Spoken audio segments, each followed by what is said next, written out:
Bienvenue sur Up Santé TV. Bonjour Claire Lenain. Bonjour Rebecca. Vous êtes la directrice de l'offre de services et de la communication de l'Agence française de la santé numérique qu'on connaît sous le terme ASIP Santé et qui d'ici la fin de l'année 2019 deviendra l'Agence numérique en santé. Avec vous, Claire, j'ai envie que l'on fasse un exercice de prospective. On va se projeter dans le futur, pas très loin, en 2022. Parce que 2022, vous l'avez tous en tête, ma stratégie 2022, cette stratégie nationale pour transformer le système de santé. Et j'ai envie qu'on se projette dans le futur côté patient.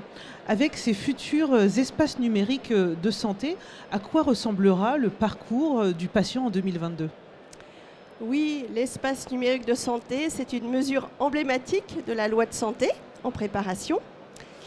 Alors, c'est quoi l'ENS ? Ce sera pour vous, pour moi, pour nous tous, tous citoyens dès la naissance. Et ça nous permettra d'avoir accès de manière assez fluide, dans un espace sécurisé, à l'ensemble des applications, des données dont nous pouvons avoir besoin pour être acteurs de notre santé, voire même acteurs du système de santé. Alors par exemple, j'y trouverai dedans un compte-rendu d'hospitalisation, une synthèse médicale, que je trouve actuellement dans mon dossier médical partagé, mais là j'y accéderai via mon ENS, espace numérique de santé. J'accéderai aussi à de la possibilité de prendre des rendez-vous en ligne avec mes professionnels de santé qui me prennent en charge. Également, je pourrais faire des échanges sécurisés avec mon médecin, s'il en est d'accord, et trouver mon carnet de vaccination. Voilà, donc j'ai vraiment hâte de pouvoir accéder à ce service. Alors vivement 2022, n'empêche que dès aujourd'hui, cette perspective, elle pose des questions. Il va s'agir de faire évoluer clairement les outils à disposition des patients, mais aussi des soignants. Donc quels sont les enjeux dès aujourd'hui pour arriver à ce futur possible ? Oui, nous devons en fait collectivement, là en tant que pouvoir public, l'État, le régalien, nous assurer que les conditions sont réunies pour permettre de proposer aux professionnels plein d'applications qui vont leur être utiles, proposées par le secteur privé, et d'engager vraiment la créativité, l'innovation. Pour cela, déjà depuis un certain nombre d'années, nous œuvrons pour faire en sorte que les fondations soient là. Des fondations en matière de sécurité, protection des données de santé, d'interopérabilité, rendre les systèmes communicants.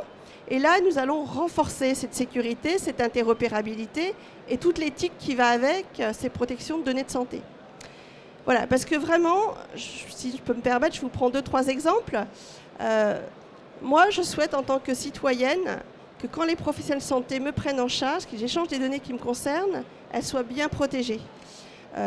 Typiquement, là, depuis quelques années, nous déployons les messageries sécurisées de santé.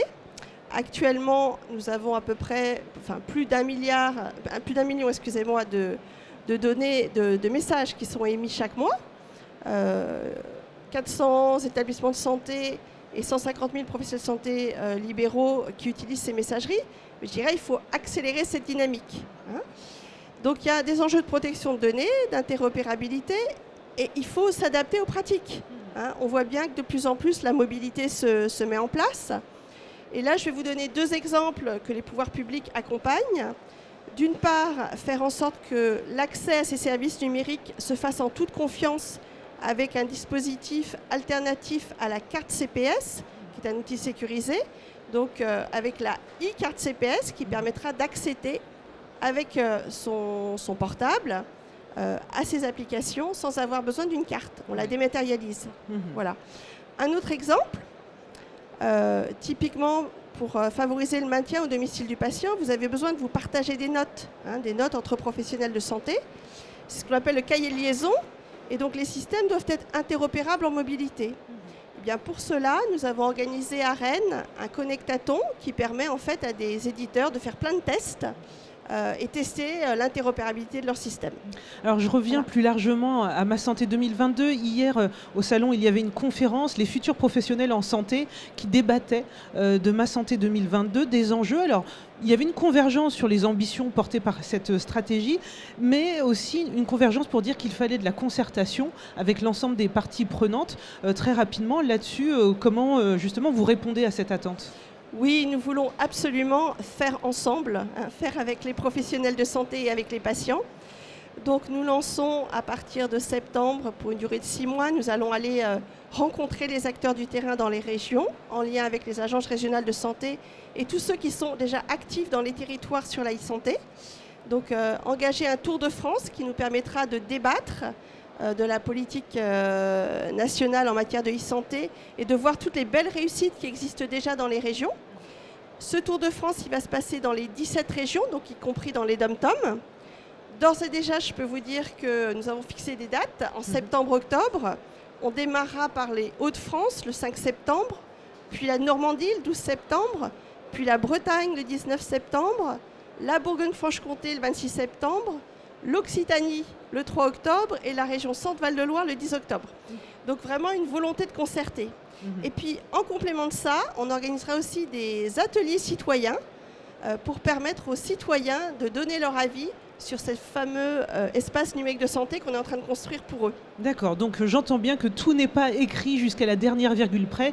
Il y a encore à apporter sa pierre à l'édifice et de partir des initiatives de terrain. Bien, merci beaucoup Claire Ledin. Je vous en prie. Et à très vite sur Up Santé TV.